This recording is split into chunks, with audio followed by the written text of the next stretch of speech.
Press the bell icon on the YouTube app and never miss. सभी को जय हिंद दोस्तों, आप सभी का हार्दिक स्वागत है जय हिंद रिएक्शंस पे। आशा करता हूं कि आप सभी लोग बहुत अच्छे होंगे। तो आज की स्पेशल और इंटरेस्टिंग वीडियो में आप देखेंगे पाकिस्तान की मशहूर पत्रकार आरजू काज़मी जी को। उनके स्पेशल गेस्ट होंगे साजिद ताड़ा साहब, जो कि एक जबरदस्त जियोपॉलिटिकल एक्सपर्ट है और खासकर भारत और पाकिस्तान के रिश्तों पे गहरी पकड़ और खास नजर रखते हैं। और ये दोनों बात करेंगे हमारे प्यारे देश भारत के बारे में। तो ये वीडियो काफी इंटरेस्टिंग होगी और ये वीडियो का सेकंड पार्ट है। हम फर्स्ट पार्ट ऑलरेडी चैनल पर डाल चुके हैं, जिसे आप लोगों ने बहुत ज्यादा प्यार दिया था और बहुत ज्यादा कमेंट्स आए थे। तो अगर वो पार्ट किसी ने नहीं देखा है तो आप जाके वो भी जरूर देखें, आपको बहुत मजा आएगा। तो चलिए ये वीडियो स्टार्ट करते हैं। और अगर आप चैनल पे नए हैं तो चैनल को सब्सक्राइब कर दें, ताकि हम अपनी से लेटेस्ट इंटरेस्टिंग और इंफॉर्मेटिव वीडियोस लाते रहें। जय हिंद, जय भारत। की इकोनॉमी सबसे ज्यादा बूस्ट तब आया जब जर्मनी के साइंटिस्ट, जूइश साइंटिस्ट को यहां पे लाया गया। जिसकी एक मिसाल दूंगा, आइंस्टाइन यहां न्यू जर्सी के अंदर वो रहे हैं। सबसे ज्यादा इंडस्ट्रियल रेवोल्यूशन और साइंटिफिक रेवोल्यूशन जो है वो जर्मन यहूदी साइंटिस्ट वो यहां पे लेकर आए। उन्होंने यहां पे आए, अमेरिका को चांद पर ले गए। उसके बाद वो यहां पे उन्होंने वॉल स्ट्रीट बनाई। उसके बाद उन्होंने यहाँ पे हॉलीवुड बनाया, उन्होंने यहाँ पे डिज्नी वर्ल्ड बनाया। स्पीलबर्ग कौन है?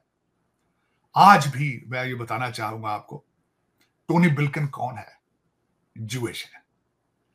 इनका इस वक्त एनएसए कौन है? जैक सुल्वन जूइश है।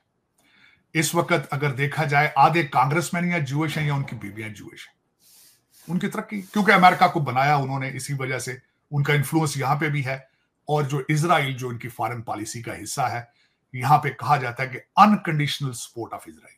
$4 बिलियन साल का उनको इमदाद दी जाती है। $14 बिलियन इस जंग के लिए दिया जा चुका है और असला बेबहा दिया जा चुका है। यह साइंटिफिक रेवोल्यूशन था। अब दूसरा रेवोल्यूशन अमेरिका के अंदर क्या आने वाला है, या दुनिया में क्या आने वाला है? आर्टिफिशियल इंटेलिजेंस का रेवोल्यूशन आएगा, टेक्नोलॉजी का रेवोल्यूशन आएगा। और वो कौन लेके आ रहे हैं अमेरिका के अंदर? भारतीय लेके आ रहे हैं। तो क्या भारतीय इजराइल को रिप्लेस कर पाएंगे यहां पे? मेरे ख्याल में they are strong chances. They already flexing the muscles. अगर मैंने आपको ये अर्ज की है कि यहां पे टोनी बिल्किन जूइश है, जैक सुल्वन जूइश है, लेकिन कैमला हैरिस इंडियन है और उनका हस्बैंड भी जूइश है, ये भी बताना चाहूंगा। आगे चलते हैं। 2 प्रेसिडेंशियल कैंडिडेट रिपब्लिकन पार्टी के, वो भी रिपब्लिकन है। इस वक्त बाइडेन साहब के स्पीच राइटर भी भारतीय हैं। इस वक्त व्हाइट हाउस की 300 से ज्यादा पॉलिसी रिलेटेड अपॉइंटमेंट्स भी भारतीय हैं। इस वक्त हर बड़ी कंपनी का सीईओ भारतीय है। इस वक्त यहां पे ट्रेंड चल चुका है कि अगर किसी भी बड़ी फॉर्च्यून 500 कंपनी के बोर्ड पे 2-3 भारतीय ना हो तो लोग परेशान होते हैं उनके फ्यूचर के लिए कि व्हाट इज गोइंग ऑन। और ये ट्रेंड अगर चल चुका है और चल रहा है तो ये मजीद चलेगा और ये उसी जगह पहुंचेगा जहां आज यहूदी है, जहां यहां इजराइल के आज लोग बैठे। बल्कि कुछ इंचेस का फर्क रह चुका है। उसकी एक सबसे बड़ी एक्सरसाइज तो हो चुकी है, जो पिछले हफ्ते दी वायर ने एक न्यूज बनाई थी कि ये जो ड्रोन्स हैं और बोइंग की कुछ शिपमेंट है, उसको पन्नू साहब के साथ कंटीजेंट कर दिया गया। घंटों के अंदर क्लैरिफाई किया गया है स्टेट डिपार्टमेंट ने और व्हाइट हाउस ने कि ऐसी बात नहीं है, वो डील इज स्टिल ऑन। और उस पे मैं समझता हूं कि इस वक्त अगर जूइश एलिमेंट और भारतीय एलिमेंट अगर वॉशिंगटन डीसी से खत्म कर दिया जाए, America won't be able to survive longer. हम इसे वॉन्ट लॉन्गर, वेरी वेरी, ये बड़े एक रियलिस्टिक एक अप्रोच होगी कि American won't be able to survive. मैं उसकी मिसाल एक छोटी सी सपोर्टिंग आर्गुमेंट दूंगा। इस वक्त मैं जिस स्टेट में बैठा हूं, उन्होंने कई अपने स्टेट की जॉबों के लिए बैचलर डिग्री जो है वो खत्म कर दी है, क्योंकि उनको बैचलर अमेरिकन नहीं मिल रहे। फेडरल गवर्नमेंट ने कई जॉबें इस वक्त हैं जिनमें बैचलर की डिग्री को खत्म कर दिया, क्योंकि उनको अमेरिकन बैचलर नहीं मिल रहे। इस वक्त आधी फेडरल गवर्नमेंट घर से बैठ के वर्क फ्रॉम होम कर रही है। अमेरिकन ने काम करना छोड़ दिया, और अगर उन्होंने काम छोड़ दिया तो काम करेगा कौन? तो वो काम फिर जो है वो भारतीय करेंगे। हमारे जैसे लोग तो, आपको मैं इतला अर्ज है, हमारे ऊपर आपने कौन सी इन्वेस्टमेंट करके भेजी है जो हम यहाँ पे टेक्नोक्रेट बन सके? भारतीय बच्चा आता है यहाँ पे टेक्नोक्रेट बन के आता है। इंडियन इंस्टीट्यूट ऑफ टेक्नोलॉजी, आपको MIT के अंदर एडमिशन मिल जाता है, इंडियन इंस्टीट्यूट ऑफ टेक्नोलॉजी के अंदर एडमिशन नहीं मिलता। तो जब तक आप इस वक्त अगर देखा जाए मैं इस पे खुश हूं। खुश इसलिए हूं कि मैं भी उसी खित्ते का रहने वाला हूं और मुझे खुशी है कि इस वक्त that sun is rising from the east. उसके बाद चाइना और भारत की जो तरक्की है वो नहीं रुक सकती। और मैं यहाँ पे ये भी अर्ज करना चाहूंगा, मैंने यहाँ पे जब MBA किया तो MBA में पढ़ता था, वो कहते life of the product, cycle of the product पढ़ाया जाता है कि जब भी एक प्रोडक्ट बनती है उसकी एक एज होती है, उसने वो अपना साइकिल कंप्लीट करना होता है। Historically it has been proven in the past कि जो भी सुपर पावर्स होती हैं वो तकरीबन जीरो से अपना पूरा सर्कल कंप्लीट करने में उनको 250 साल लगते हैं। ये थोड़े से साल इनके ज्यादा हो गए हैं क्योंकि यूरोपियन डिसेंट के हैं ये। यूरोप व्हाइट रेस का जो है वो जो उनका वो झंडा है बड़े अरसे से चढ़ा रहा है। यूरोप पहले यूके उनकी अपनी मोनोपोली थी चीजों में, और उसमें भी मैं बता देता हूँ उनका भी क्या वजह क्या थी जिसकी वजह से वो पूरी दुनिया पे हुकूमत करते रहे हैं।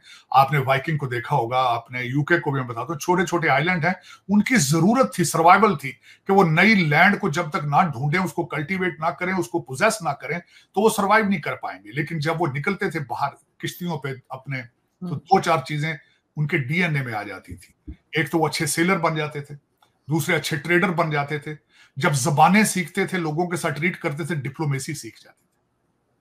जिस तरह उसकी सबसे बड़ी मिसाल है कि भारत को कॉलोनी बनाया ईस्ट इंडिया कंपनी ने, नॉट गवर्नमेंट, एंटरप्राइज, ट्रेड के लिए गए थे, तो उनको they became good diplomats and tradesman.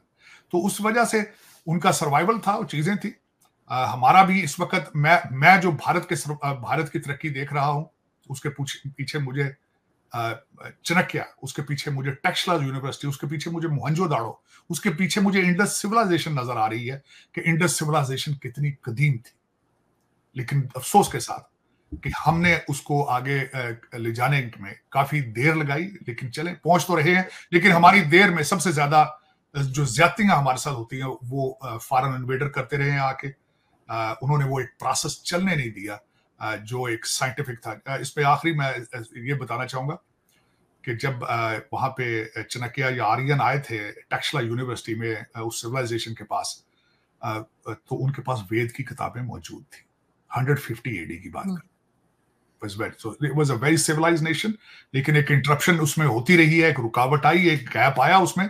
लेकिन आफरीन है, आज मैं समझता हूँ कि जो लोग इंडियन इंस्टीट्यूट ऑफ टेक्नोलॉजी पढ़ के निकल रहे हैं एज ए टेक्नोक्रेट, और दुनिया के ऊपर they are having their लेकिन सर एक चीज लास्ट में मैं आपसे जरूर पूछना चाहूंगी। आपने कहा कि अमेरिका में ज्यादातर जो है वो इंडियंस जो हैं वो आते चले जा रहे हैं, लेकिन एक इम्प्रेशन ये भी है कि अमेरिका को इंडिया की प्रोग्रेस पसंद नहीं आ रही।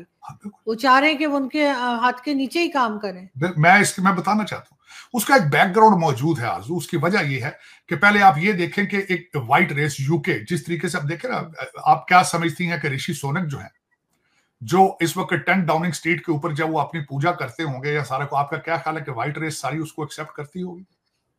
मैं इस बात पे भी खुश हूं, मैं खुश हूं इस बात पे कि अपने रिलीजन को वो प्रैक्टिस करते हैं ऋषि सोनक। मुझे एतराज है कि जहां पे हमारे अमेरिका के अंदर 2 भारतीय निजाद लीडर आए हैं, निकी हेली है, रंधावा है, सिख है, उनका फादर जो है वो टर्बन वेयरिंग है, लेकिन उसने अपने वालिद को छुपा दिया है, उसने अपने इंडियन हेरिटेज को छुपा दिया है। उसको प्राइड होनी चाहिए थी सिख होने में, लेकिन उसने कहती है I have change my religion to Christianity. उससे पहले बाबी जिंदल थे, हिंदू फैमिली से थे, पंजाबी थे वो भी, लेकिन उन्होंने भी अपने रिलीजन को अबैंडन कर दिया था। मैं आई डोंट लाइक इट। मैं अप्रिशिएट करता हूं Rishi Sunak is a practising Hindu, अपने हेरिटेज को सामने रखा है उन्होंने। और इसी वजह से मैं जो अगली चीज आपको ये बता रहा था कि देखें, एक तो इतना अरसा व्हाइट रेस ने, ब्रिटिश ने हुकूमत की है, आपका क्या ख्याल उनको तकलीफ नहीं होती है? आपको अमेरिका के अंदर अमेरिकन एम्बेसडर जहां भी जाता है वो अपने आप को वॉइसराय समझता है। जब इन्होंने सेकंड वर्ल्ड वॉर के अंदर अपने जो एटॉमिक पावर को एक्सरसाइज किया था, उसके बाद इनकी फॉरेन पॉलिसी को चैलेंज कोई नहीं कर पाया। फिर जिस तरीके से ये रेजिम चेंज और जिस तरीके से CIA ऑपरेट करती थी, इनके there was no competition, they had a monopoly। matter of fact, Russia के टूटने के बाद, गोरबाचोव के बाद, they enjoyed the monopoly in the world। इनको तो पसंद नहीं आएगा ना कि भारत जो है एक्सरसाइज करे 7% उनकी ग्रोथ जो है उनकी इकोनॉमी की। आपका क्या ख्याल है वो डाइजेस्ट कर पाएंगे? नहीं कर पाएंगे। इस वक्त भारत रेड सी के अंदर जो अपना मिलिट्री मसल फ्लेक्स कर रहा है, आपका क्या ख्याल है उसको अमेरिकन डाइजेस्ट कर पाएंगे? नहीं कर पाएंगे। इश्यूज होंगे, लेकिन चॉइस क्या है? मैं ये पूछना चाहता हूं, चॉइस क्या है इनके पास? इनके पास साउथ चाइना सी के अंदर इनके पास चॉइस क्या है भारत के अलावा? मैं इनसे पूछना चाहता हूं, कौन तुम्हारा हाथ पकड़ेगा वहां पे? कोई नहीं पकड़ेगा, नहीं पकड़ेगा।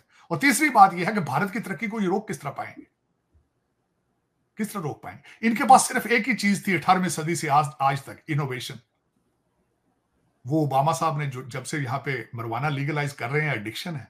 हर दूसरा शहर ज़ॉम्बी टाउन बन चुका है, इनके बच्चे नशे करके। आपको मैंने अर्ज की थी ये बात, इस वक्त जिन स्टेटों के अंदर मरवाना लीगल है वहां पे कॉलेज एप्लीकेशन ज्यादा है वर्सेस जिन स्टेटों में अभी तक मरवाना लीगल नहीं है। Then you predict the future of this country. और मैथ नहीं पढ़ सकते, कहते हैं मैथ इज रेसिस्ट है। मुझे ये बताएं, मैथ के बगैर गुजारा फ्यूचर में कहां है?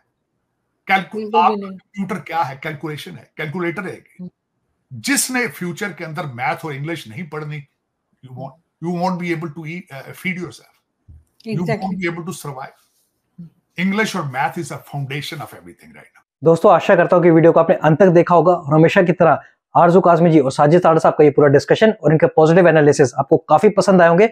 और इस वीडियो में आपको बहुत कुछ जानने को मिला होगा, जहां पे इन दोनों ने बात की हमारे प्यारे देश भारत के बारे में और खासकर इंडियन डायस्पोरा के बारे में, यानी इंडियन अमेरिकन के बारे में, जो अमेरिका में बहुत ही ज्यादा मेहनत करते हैं, जिन्होंने भारत का बहुत ही ज्यादा नाम बनाया है और भारत की छवि एकदम से बदल के रख दी है। और हम जानते हैं जिस तरीके से इंडो अमेरिकन वहां पे तरक्की कर रहे हैं, वो जल्दी इजरायली कम्युनिटी को वहां पे रिप्लेस कर देंगे, जो कि भारत के लिए एक बहुत अच्छी बात है, क्योंकि इससे भारत का रेमिटेंस यानी कि भारत का जो फॉरेन रिजर्व है वो भी ज्यादा बढ़ेगा। बाकी अगर हम अमेरिका की बात करें तो हम जानते हैं कि अमेरिका किसी का सगा नहीं है, अमेरिका दोगला है, वो सिर्फ अपने सेल्फ इंटरेस्ट की बात करता है। वैसे होता तो ऐसे ही है जियो पॉलिटिक्स में, बट अमेरिका का हम सब जानते हैं कि अमेरिका पे भरोसा नहीं किया जा सकता। इसलिए इंडिया को सावधान रहने की जरूरत है, क्योंकि जिस तरीके से भारत तरक्की कर रहा है उससे काफी सारे देश, खासकर वेस्टर्न वर्ल्ड है, वो काफी ज्यादा जलन में है। बाकी तारड़ साहब ने बात की ऋषि सुनक की, तो ऋषि सुनक को हम भी बहुत सारी बधाई देते हैं और उन पे हम भी गर्व फील करते हैं कि उन्होंने अपने जड़ों को, अपने सनातन धर्म को आज भी संजो के रखा है। और वो यूके के प्राइम मिनिस्टर रहते हुए फिर भी आज वो हिंदू धर्म को मानते हैं। तो आशा करता हूं वीडियो आपको काफी पसंद आई होगी। अगर आपको वीडियो अच्छी लगी तो इसे लाइक और शेयर जरूर कर दें, और चैनल पे नए हैं तो चैनल को सब्सक्राइब कर दें, ताकि हम अपनी लेटेस्ट इंटरेस्टिंग और इन्फॉर्मेटिव वीडियोस लाते रहे। तो चलिए फिर मिलेंगे ऐसी किसी जबरदस्त और मजेदार वीडियो में। तब तक अपना ध्यान रखिए। जय हिंद, जय भारत।